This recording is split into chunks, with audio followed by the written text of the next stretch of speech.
Your house is not an asset. For most people, that sentence is an attack. It feels wrong.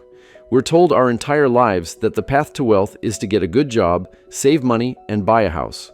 What if that entire script was a lie? What if that safe job was the riskiest thing you could have? And what if the very house you bought to build wealth was actually the thing keeping you poor? This is a complete summary and analysis of Rich Dad, Poor Dad. And in the next 20 minutes, you will learn the fundamental and often brutal difference between how the rich, the poor, and the middle class think about money. Most people think the path to wealth is a high-paying job. The truth is, a high income will never make you rich. It's not about how much money you make, it's about how much money you keep, and more importantly, what you do with it. Stay with me, and I'm going to show you the simple cash flow definition of an asset and a liability that will change every financial decision you ever make.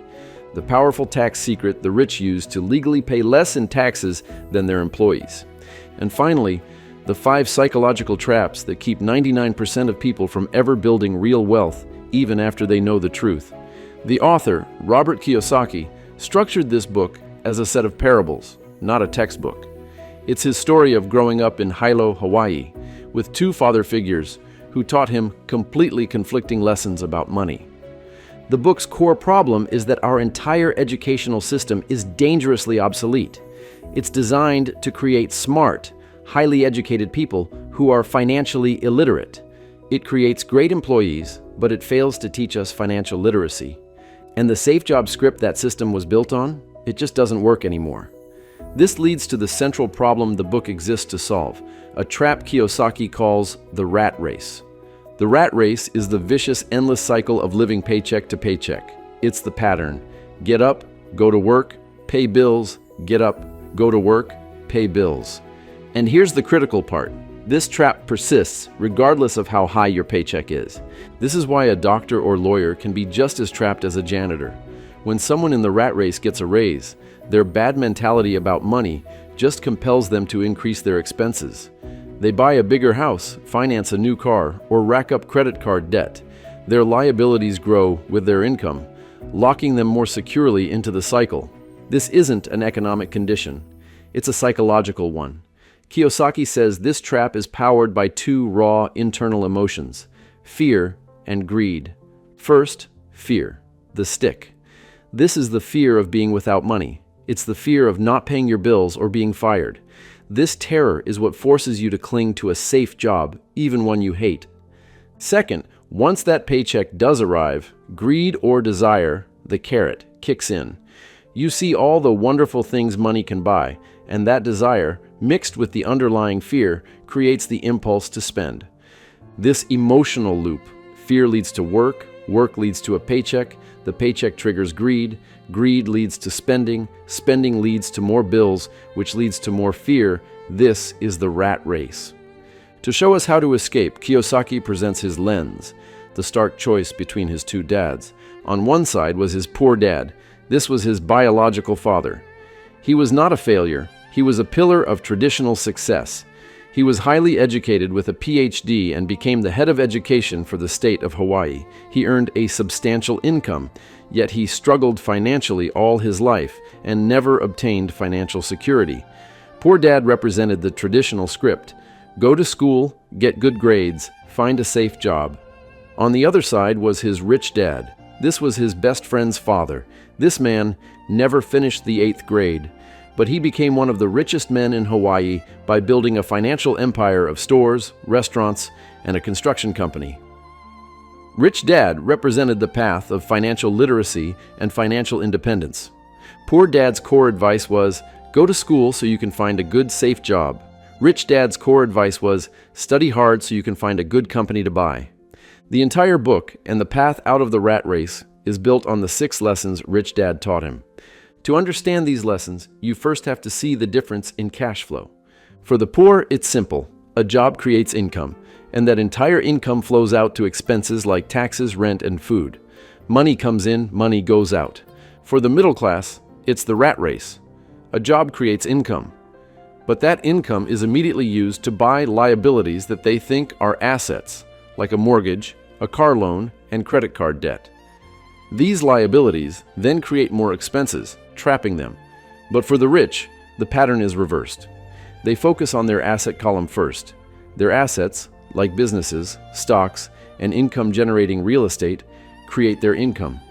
This income pays for their expenses, and the surplus is reinvested back into the asset column, which makes even more income. This diagram is the key, and it all starts with Lesson 1. Lesson 1. The rich don't work for money. This is the foundational mindset shift. The poor and middle class work for money. The rich have money work for them. Rich Dad taught this in a powerful parable. As a 9-year-old boy, Robert asked Rich Dad how to get rich. Rich Dad offered him a job in his convenience store for an exploitative wage, 10 cents an hour. After 3 weeks of dusting cans, Robert was angry and ready to quit. He confronted Rich Dad, demanding a raise and accusing him of exploitation. Rich Dad smiled and said that feeling of anger was the first lesson. He had designed the low wage to make them feel the trap of working for low pay, a taste of life. He explained that most people, driven by fear, just accept a low-paying job and never question it. Then, he pushed the lesson further. He made a new offer. This time, I will pay you nothing. By removing the paycheck entirely, he forced the boys to break their work-for-money conditioning. He challenged them to stop thinking like an employee, focusing on a wage, and start thinking like a rich person, focusing on opportunities. And it worked. While working for free, their minds now open, they spotted an opportunity everyone else missed. The store's distributor threw away worthless comic books with the covers stripped off. The boys asked for the comics, and in Robert's basement, they created a comic book library. They charged other kids 10 cents admission for 2 hours of unlimited reading. The business was a huge success, averaging $9.50 a week, far more than their old wage.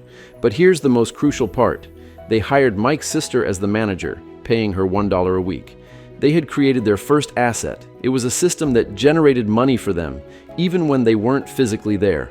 They had learned to have money work for them. This whole parable demonstrates the entire Rich Dad philosophy. Break your dependence on a paycheck, use your mind to see opportunities, and create an asset that generates passive income. But this begs the most important question of all. What is an asset? This brings us to Lesson 2. Why teach financial literacy? This is the book's single most important technical lesson. The central rule is this: you must know the difference between an asset and a liability and buy assets. The rich acquire assets. The poor and middle class acquire liabilities that they think are assets. To make this rule actionable, Kiyosaki gives 2 revolutionary cash flow-based definitions. An asset is anything that puts money in your pocket. A liability is anything that takes money out of your pocket. That's it. That's all you need to know. This simple logic leads directly to the book's most famous and controversial claim. Your house is a liability. Why? Because it continuously takes money out of your pocket. Think about it. Every month, cash flows out for the mortgage, which is mostly interest for years, property taxes, insurance, and constant maintenance. Here is the perspective-shifting punchline. Your mortgage, which is a liability on your balance sheet, is an asset on the bank's balance sheet. It's putting money, your interest payments, in their pocket every month. But what about appreciation? The book dismisses this as gambling. You invest for cash flow, what you control, and treat appreciation as icing on a cake, a bonus you can't control. Now, this lesson is not saying don't buy a house. It's a lesson about sequencing. The middle class buys a house first. The rich buy luxuries last. The Rich Dad strategy is to buy assets first and then let your assets buy your house. This redefinition is not an accounting argument, it's a behavioral one. Its goal is to change your financial behavior by giving you one simple, actionable rule for every purchase. Does this put money in my pocket or take it out? This single idea is the key. But how do you start building that asset column while stuck in a 9-to-5? Lesson 3. Mind your own business. This lesson is about focus. The rich focus on their asset column, their business, while everyone else focuses on their income statement, their profession. Kiyosaki illustrates this with a critical distinction. He'd ask people, "What is your business?" A person might reply, "Oh, I'm a banker." He'd follow up, "Do you own the bank?" "No," they'd say, "I work there." In that instance, Rich Dad concluded, they have confused their profession with their business. The warning is stark. Financial struggle is often directly the result of people working all their lives for someone else. But this is not a call to quit your job. The strategy is to keep your day job, but start buying real assets. Minding your own business means using your profession as the capital source to fund your business, your asset column, on the side. What are real assets? Businesses that do not require your presence, stocks and bonds, income-generating real estate, and royalties from intellectual property. You can be an employee in your profession and simultaneously be an entrepreneur in your business. This is the practical bridge from the rat race to the asset column of the rich. But once you have assets, you have to protect them. This is the biggest secret of all. Lesson 4: the history of taxes and the power of corporations. This lesson teaches that the rich don't just make more money, they protect it. And they do it by using the biggest secret of the rich, the corporation. Rich Dad deconstructs the Robin Hood myth. Poor Dad saw Robin Hood as a hero who robbed from the rich and gave to the poor. Rich Dad saw him as a crook. He explains that permanent income taxes were initially levied only against the rich. The poor and middle class voted for the law, believing it would punish the wealthy. But the rich used their financial intelligence to find legal ways to escape, while the middle class, lacking this education, was trapped. The tax wound up punishing the very people who voted for it. The primary tool the rich used was the corporation. It offers two massive advantages: asset protection and tax advantages. But the most powerful example is the tax sequence reversal. An employee, poor dad, has this cash flow: earn, pay taxes, spend. The government takes taxes first via withholding. You are forced to live on what's left. A corporation, rich dad, reverses this: earn arrow, spend arrow, pay taxes. A corporation earns income, then it spends everything it can on pre-tax business expenses, like car payments, insurance, health club memberships, and restaurant meals. The corporation is then taxed only on the profit that is left over. This is the biggest legal tax loophole the rich use. The middle class focuses on earning more, which just means they pay more in taxes. The rich focus on structuring their finances, which means they keep more of what they earn. The rich are playing a fundamentally different game. But you don't need money to play. You just need a specific kind of intelligence. Lesson 5: the rich invent money. True wealth is not found or saved, it is created. The book states, the single most powerful asset we all have is our mind. This is why Rich Dad's philosophy is that savers are losers. Inflation erodes the value of saved cash, and money sitting in a bank isn't working for you. Inventing money is an active process of creation, driven by your financial IQ. This IQ is built on 4 pillars: accounting, the ability to read numbers; investing, the science of money-making money; understanding markets, the science of supply and demand; the law, understanding the tax advantages and legal protections of corporations. Kiyosaki gives an example of finding a distressed property, buying it for $45,000, and selling it for $95,000 after the market recovered. He invented $50,000 in profit. Then, he used his knowledge of the law, a 1031 exchange, to defer the capital gains tax by rolling that profit into a larger apartment building. He created this wealth not from savings, but from knowledge and boldness. It's not about what you earn, it's about what you learn, which brings us to the final and most personal lesson. Lesson 6: work to learn. Don't work for money. This is the book's final piece of career advice. Job security meant everything to my educated dad. Learning meant everything to my rich dad. This lesson is illustrated with a cutting anecdote. A journalist interviewing Kiyosaki mentioned she aspired to be a best-selling author, just like him. He suggested she take a sales training course. The journalist was deeply offended. She replied, "I have a master's degree in English literature. Why would I go to school to learn to be a salesperson? I hate salespeople. All they want is money." Kiyosaki calmly pointed to his book cover and noted it says, "Best-selling author, not best writing author." Poor Dad, the academic, believed in over-specialization. Rich Dad saw this as a trap that makes you fragile and dependent on one employer. He advocated becoming a generalist. The most important skills to learn are sales and marketing. The journalist had a great product, her writing, but lacked the skill, sales, to build a business around it. Kiyosaki, the generalist, had a good enough product, but mastered the skill of selling, which is what builds wealth. In a way, the Rich Dad Poor Dad book itself is the ultimate proof of Lesson 6. Kiyosaki worked to learn sales and leadership, then used those skills to build a multi-million-dollar business around his philosophy. So now you have the 6 lessons. But knowledge isn't enough. Why do most people, even after reading this book, still fail to act? This brings us to the final, most important part of the book: overcoming the 5 obstacles that stop people from building wealth. This is the psychological case study of why people fail. 1. Overcoming fear, the fear of losing money. This is the number 1 obstacle. Most people play not to lose instead of playing to win. The solution is to reframe failure. The book's famous quote is, "Failure inspires winners. Failure defeats losers." 2.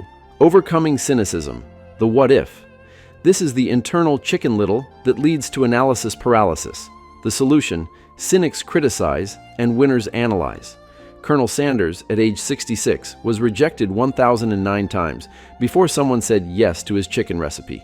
He refused to listen to his cynicism. 3. Overcoming laziness, the busy trap. Kiyosaki says staying busy is the worst form of laziness. People are too busy with their job to build their own wealth. The solution? A little greed.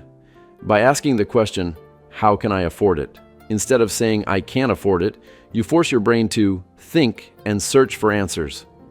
4. Overcoming bad habits, paying others first.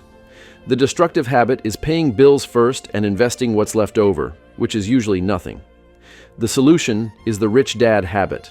Pay yourself first. Kiyosaki would put money into his asset column before paying his bills, even if he was short. The pressure from creditors yelling at him became a powerful motivation that forced me to think and find new sources of income. 5. Overcoming arrogance, ego plus ignorance. Arrogance is a mask people use to hide their own ignorance. The journalist who was too professional to learn sales was a perfect example. The solution is humility. When you're ignorant in an area, educate yourself by finding an expert or a book. The book's Getting Started steps can be synthesized into a 3-point framework. 1. Find your why. You must have a deep emotional reason, a want, like freedom, and a don't want, like being a slave to work. Without a strong why, any challenge will stop you. 2. Master your mind and habits. This means making daily choices to be rich, like choosing to learn instead of watching TV. And it means mastering the single most important habit: pay yourself first. 3. Build your team. Do not listen to poor or frightened people. Surround yourself with smart friends who talk about money, and pay your brokers well. Your team of professionals, your accountants, attorneys, and brokers should make you money, not just cost you money. Now, an expert analysis of this book would be incomplete without addressing the massive controversies. First, is Rich Dad even real? For years, Kiyosaki was evasive, even comparing him to Harry Potter. Evidence suggests he was based on a real man, the late Hawaiian hotelier Richard Kimmy. But the truth is, Rich Dad functions as a powerful literary archetype, and the book's legacy comes from its lessons, not its biographical accuracy. Second, is the advice good? Many critics, like John T. Reed, call it dangerous advice. They say it's short on specifics, and that it promotes high-risk strategies like penny stocks and tax liens, or awful advice like joining an MLM to learn sales. Finally, many critics say the book is just a gateway for predatory, high-pressure seminars that can cost tens of thousands of dollars. In 2012, one of Kiyosaki's companies, Rich Global LLC, filed for bankruptcy after a $23.7 million judgment was awarded to the Learning Annex, which had produced his seminars. But here is the ultimate paradox. This bankruptcy, paradoxically, proves one of his core lessons. By using the power of corporations. Lesson 4, Kiyosaki was able to use the legal shield he advocates in the book. The company went bankrupt, but Robert Kiyosaki's personal wealth was protected. It was a real-world, high-stakes demonstration of controlling everything but owning nothing. And this brings us to the final, most important payoff. Why does this book endure? Its power is not as a specific how-to manual. It is a why-to Parable. Rich Dad. Poor Dad is a mindset transformation tool. Its entire purpose is to wake people up and emotionally divorce you from the poor dad mindset of the employee and marry you to the rich dad mindset of the business owner and investor. It gives you permission to challenge the obsolete script we were all taught. The path to true financial freedom is not found in a paycheck, but in the relentless, lifelong acquisition of cash-flowing assets. If you want the deeper dive, the link to the book is in the description.